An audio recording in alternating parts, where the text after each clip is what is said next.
Welcome to Bridging the Gap, connecting in a disconnected world. Today, I'd like to discuss the power of practice. As we figure out our breathing practice, our meditation, our centering, the power we have in it becomes very, very strong. I think that our daily habits can shape our reality, and they have the power to rewire the brain from what we're normally used to, strengthening our pathways to address distress and challenges that we encounter. Our conscious practice shifts automatic reactions into how we can respond.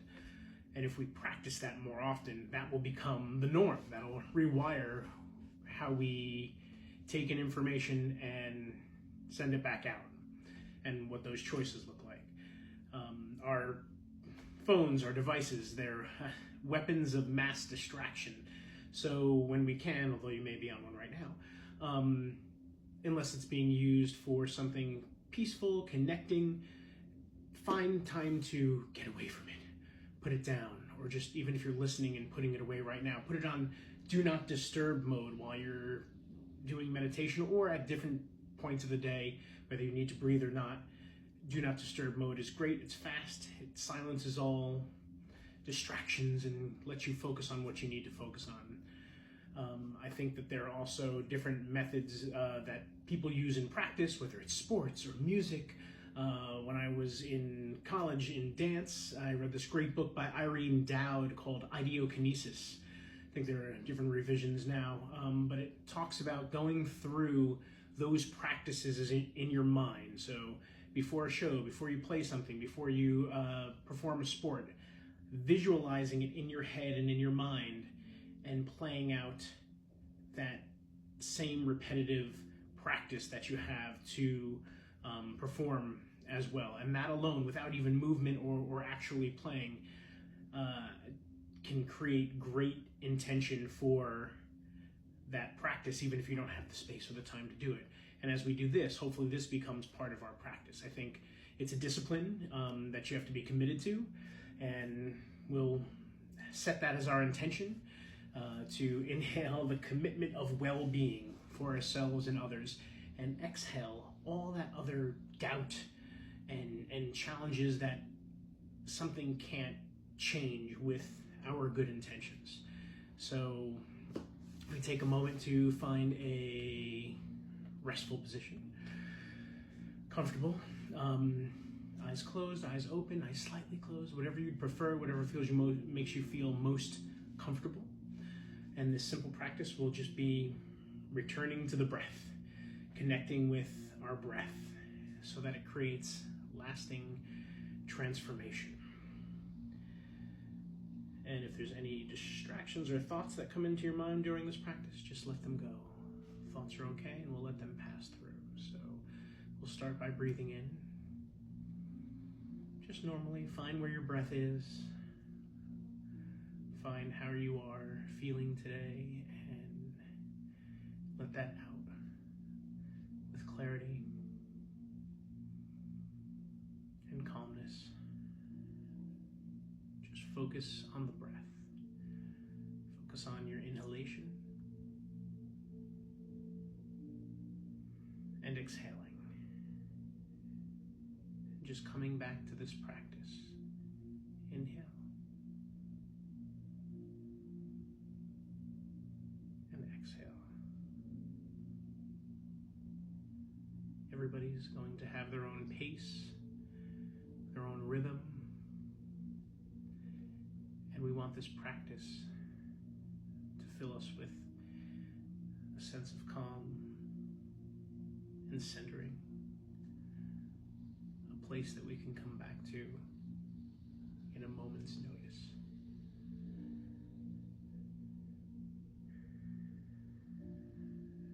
As we do this, we'll find that when we do take breaths during our life moments, that it connects us back to this grounding where we relax all the parts of our body that may have stress or pain,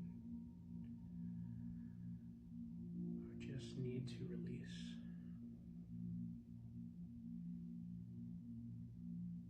As we ground ourselves into the ground, either with our sit bones or through our toes, feeling it reach all the way up to the top of our head, and the juxtaposition of that grounding all the way down, like roots of a tree.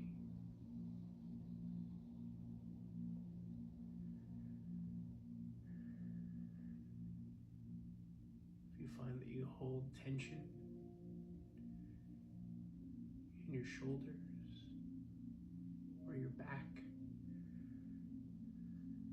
or your eyebrows, let that release now.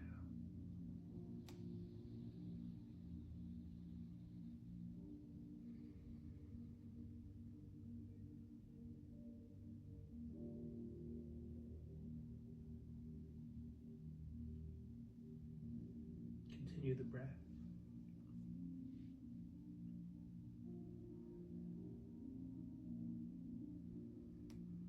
If a thought comes through, maybe try a deeper breath so that you can let that dissipate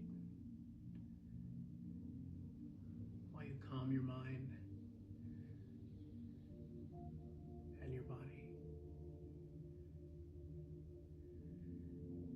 This time is for you. This practice is for you,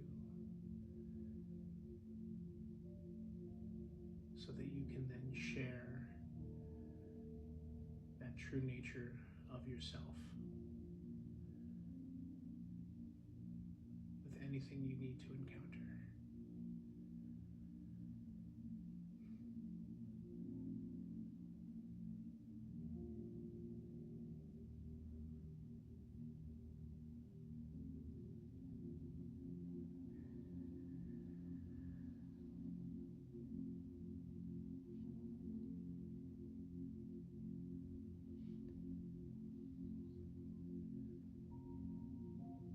We don't want this to be just something we feel we should do, but something that becomes a habit,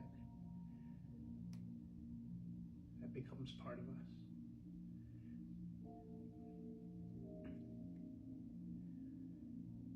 During these last couple seconds, if you'd like to pause and continue, and unpause when you're ready, feel free. Or take a last breath or two at your own pace.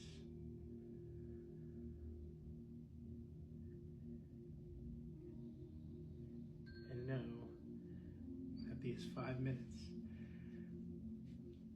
can be done at some point in the day, somewhere for you.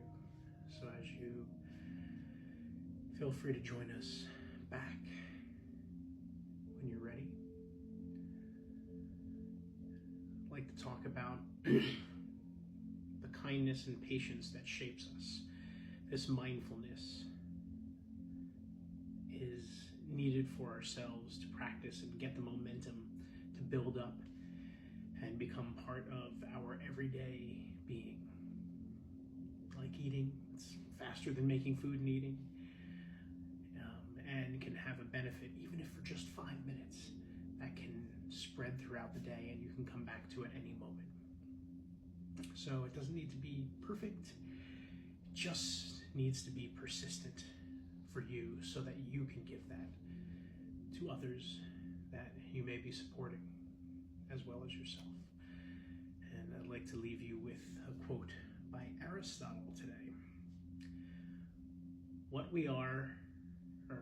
we repeatedly do, excellence then, is not an act, but a habit. So let this practice be a habit that is part of your being. I hope this was useful. Feel free to like, subscribe, be a great share, come back to. There are lots of practices that lead up to this, and hopefully they all create a wholeness practice with something a little bit different as I practice myself, and thank you for giving me this opportunity as well. Have a great day.